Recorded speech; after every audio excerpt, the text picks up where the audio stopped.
Guys, this is Govind Chaudhary from NRS Medical College, final year student. So I am going to tell you about breast cancer. तो इस video में हम लोग बहुत जल्दी ही 4 चीज़ बात करेंगे ब्रेस्ट कैंसर के बारे में। एक तो इटायोलॉजी, क्या कारण होता है ब्रेस्ट कैंसर होने का। दूसरा कि पेशेंट को अगर ब्रेस्ट कैंसर हो गया तो क्या क्या फ़ीचर है, कैसे पता करेंगे कि कौन सा ब्रेस्ट कैंसर का पेशेंट में क्या दिखेगा, प्रेजेंटिंग फीचर्स। और तीसरा हम लोग इन्वेस्टिगेशन करेंगे और लास्ट में ट्रीटमेंट करेंगे। बस 4 पॉइंट में हम लोग पूरा ब्रेस्ट कैंसर को देख लेंगे। तो इटायोलॉजी में पहले आता है कि कोई भी स्टेट ऑफ हाइपर एस्ट्रोजेनेमिया, अगर एस्ट्रोजन ज़्यादा होता है तो इससे जो कैंसरस सेल्स है वो बहुत ज़्यादा ग्रो करते हैं। ठीक है, तो हाइपर एस्ट्रोजेनेमिया का कोई भी केस होगा उसमें ब्रेस्ट कैंसर हो सकता है। उसमें क्या हो जाएगा, अर्ली मेनार्क हो सकता है, लेट मेनोपॉज हो सकता है, या नलीपेरिटी। ये सब जो भी केस है उसमें क्या है कि एस्ट्रोजन ज़्यादा सिक्रीट होगा। फिर हाई सोशियो इकोनॉमिक बैकग्राउंड अगर होगा फीमेल का, तो हाई सोशियो इकोनॉमिक बैकग्राउंड में क्या होता है कि ओबेसिटी होने का चांस है, अल्कोहल इंटेक होने का चांस है, तो ये सब रिस्क फैक्टर में आता है। पर्सनल हिस्ट्री ऑफ मैलिग्नेंसी, अगर उस फीमेल को पहले ये ओवरी कैंसर हुआ हो या उसको हुआ हो यूटेराइन कैंसर, एंडोमेट्रियल कैंसर, या उसके फैमिली मेम्बर को, फर्स्ट डिग्री जो फैमिली मेम्बर है उसकी बहन को, उसकी माँ को कुछ भी कोई कैंसर इस तरह का हुआ हो तो उसको होने का चांस है। फिर BRCA म्यूटेशन, तो BRCA म्यूटेशन अगर किसी फीमेल में होता है तो उसका 60% चांसेस है उसको ब्रेस्ट कैंसर होगा।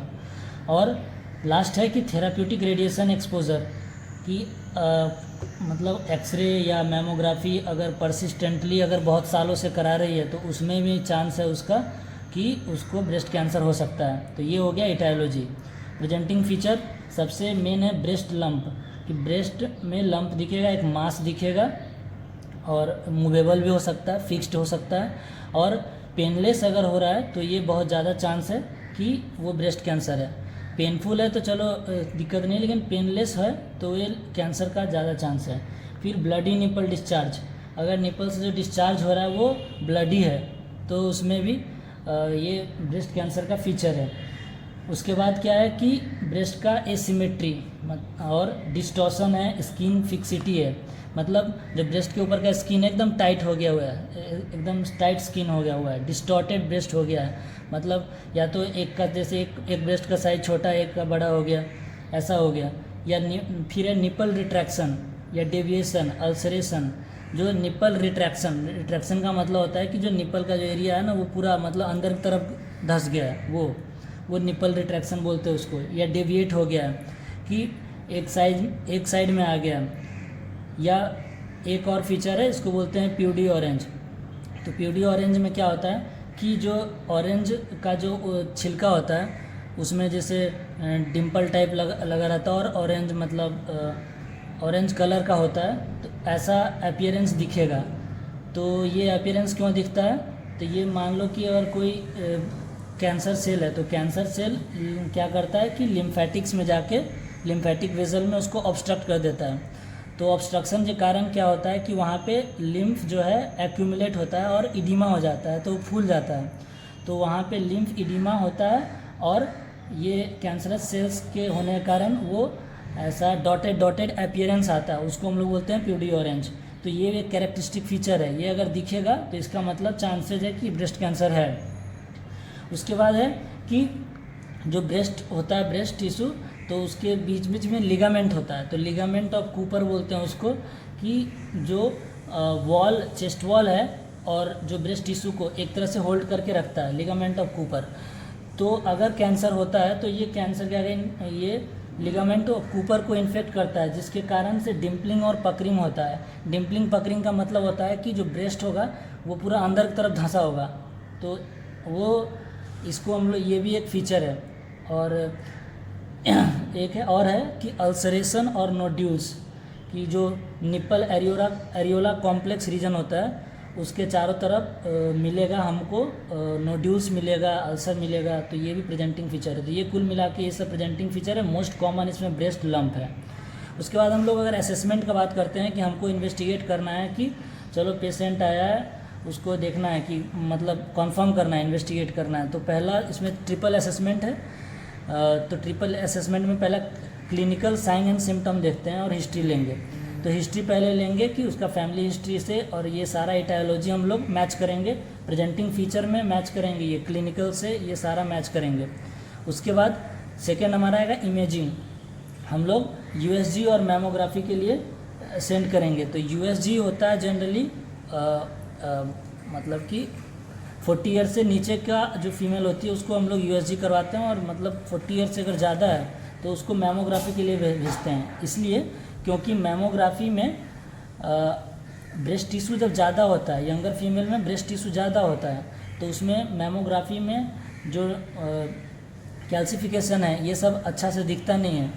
तो इसीलिए हम लोग मैमोग्राफी को प्रीफर करते हैं 40 ईयर के बाद में। और मैमोग्राफी का कुछ एडवांटेज है कि मैमोग्राफी जो है वो 4 एक्सरे के बराबर होता है। मैमोग्राफी में हम लोग अर्ली डिटेक्शन ऑफ कैंसर कर सकते हैं। मतलब अभी कैंसर सेल बढ़ ही रहा है, अभी कुछ हुआ नहीं है, तभी पता चल जाएगा कि कैल्सिफिकेशन वगैरह दिख जाएगा हमको। तो ये उसका अच्छा बात है। और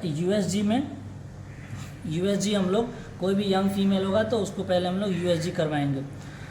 तो इससे यूएसजी में मैमोग्राफी में पता चलेगा कि लंप दिख रहा है या कैल्सिफिकेशन दिख रहा है, ये ट्यूमर पता चलेगा। तो हम लोग इससे पता करेंगे कि ये ब्रेस्ट कैंसर की पेशेंट है।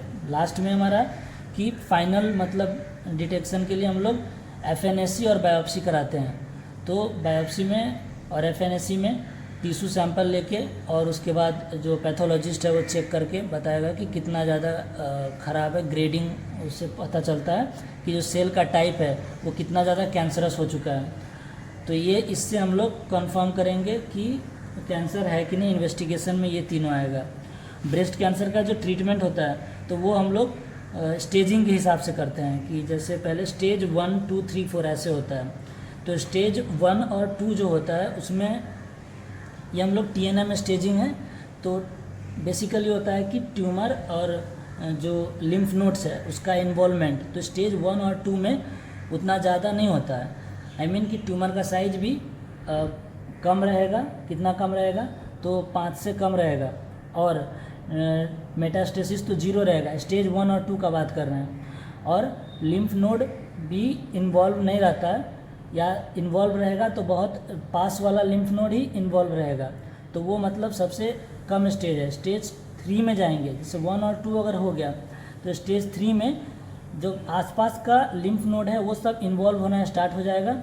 और स्टेज 4 में तो मतलब मेटास्टेसिस हो जाएगा। इसमें मतलब कि जो दूसरे ऑर्गन में भी चले जाएगा कैंसर। तो स्टेज 1 में हम लोग क्या करेंगे? तो स्टेज 1 में हम लोग करते हैं ब्रेस्ट कॉन्जर्वेशन सर्जरी। तो ब्रेस्ट कॉन्जर्वेशन सर्जरी होता है कि हम लोग जो मैमोग्राफी कराएं हैं, जहाँ पता चला है कि लंप है वहाँ पे इंसिजन देके और उसको वाइड इंसिजन देते हैं, और वहाँ पे वो लंप को निकाल लेते हैं। वो 1 सेंटीमीटर ज़्यादा, मतलब कि मान लो कि यहाँ ये एरिया में अगर लंप है तो 1 सेंटीमीटर दूर रख के हम लोग काट के हटा लेंगे। ठीक है। उसके बाद हम लोग उसमें सेंटिनल लिम्फ नोड को चेक करते हैं कि वो कैसे करेंगे। तो वो हम लोग एक डाई देते हैं, डाई से वो डाई जाता है सेंटिनल लिम्फ नोड, मतलब कि सबसे पास वाला लिम्फ नोड जो होता है, फर्स्ट लिम्फ नोड होता है जहाँ पे कैंसर का जाने का चांस होता है, उसको बोलते हैं हम लोग सेंटिनल लिम्फ नोड। तो वहाँ चला गया। तो फिर हम लोग उस लिम्फ नोड का, या तो वहाँ पे 2 तरीका है, या तो हम ऊपर से पाल्पेट करके देख ले, अगर पाल्पेशन हो रहा है इसका मतलब कि लिम्फ नोड इन्फेक्ट हो चुका है तो डायरेक्ट काट के हटा लेंगे। अगर पाल्पेशन नहीं हो रहा है तब हम लोग ये डाई से चेक करेंगे, और उसके बाद अगर वो आएगा कि यहाँ पे ग्रोथ है कैंसर सेल का तो वहाँ पे उसको चेक करके वहाँ पे हटाएंगे उसको, और फिर बायोप्सी के लिए भेजेंगे। तीसरा काम करेंगे रेडियोथेरेपी, कि मान लो अगर काट के हटाएं और आसपास कोई सेल अगर रह गया तो उसको हम लोग रेडिएशन दे के हटा देंगे।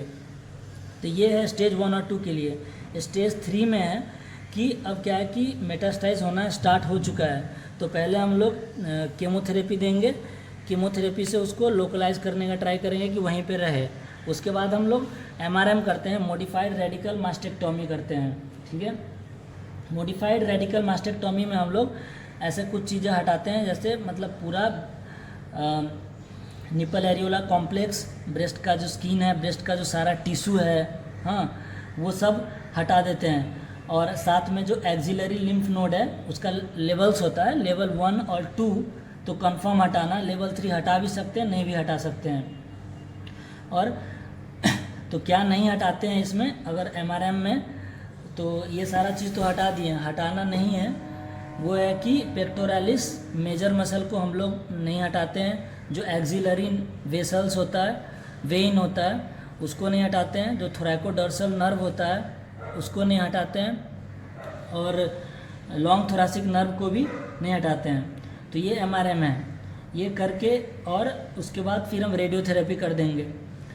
तो ये स्टेज 3 का है। स्टेज 4 है कि स्टेज 4 में मेटास्टाइज तो हो चुका है। अब हम लोग का गोल ये नहीं है कि मतलब पेशेंट को कैंसर ठीक कर देना है, अब गोल ये है कि उसका लाइफ स्पैन को बढ़ाना है और जो भी लाइफ बचा हुआ है उसको अच्छा करना है। तो उसमें हम लोग हार्मोन थेरेपी देते हैं और कीमोथेरेपी देते हैं, मतलब प्रोलॉन्ग करना लाइफ को हल्का।